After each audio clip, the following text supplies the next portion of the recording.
have said in 2012 remarks at Noblest that you wrote part of Obamacare yourself. What parts did you write yourself? If I said that, that was once again an effort to seem more important than I was. Well, why would you say you wrote part of Obamacare yourself, and you're the numbers guy? They used your modeling, and they knew they might have to convince the U.S. Supreme Court that it was a tax and convince the Congressional Budget Office for scoring purposes that it was not a tax. How did you do that?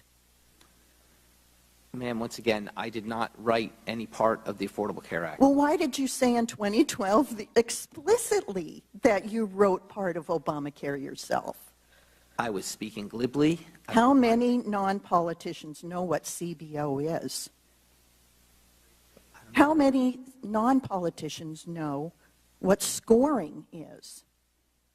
How many non-politicians would know that you have to get by CBO scoring in order to get the Affordable Care Act to say that it's going to lower costs? You are a politician.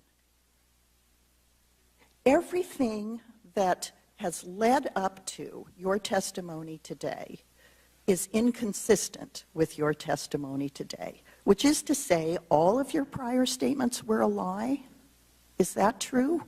Were all of your prior statements a lie, or were they just glib? They were not a lie. I want to change subjects. I'm going to give you a little story. I'm on Obamacare. My husband was on Obamacare with me. And we were told that we were enrolled in Obamacare. And then when we filed claims, we were told we were not enrolled in Obamacare. And then we got it straightened out, and he filed claims, and we were told once again that we were not on Obamacare. Well, come to find out, my husband was having chest pains at the time that he was told we were not enrolled in Obamacare.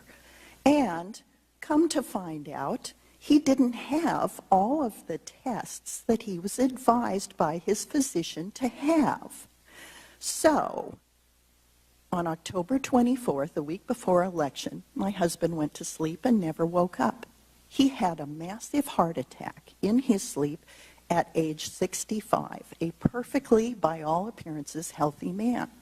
Come to find out, in a conversation with his physician after he died, he chose not to have one of the tests, the last test, his doctor told him to have.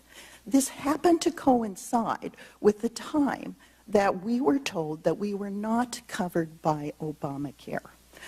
I'm not telling you that my husband died because of Obamacare. He died because he had a massive heart attack in his sleep. But I am telling you that during the course of time that he was having tests by a physician and was told we were not covered by Obamacare, that he then decided not to have the last test the doctor asked him to have. Let me suggest that there may be a decline in participation and that it may not be to the benefit of the American people.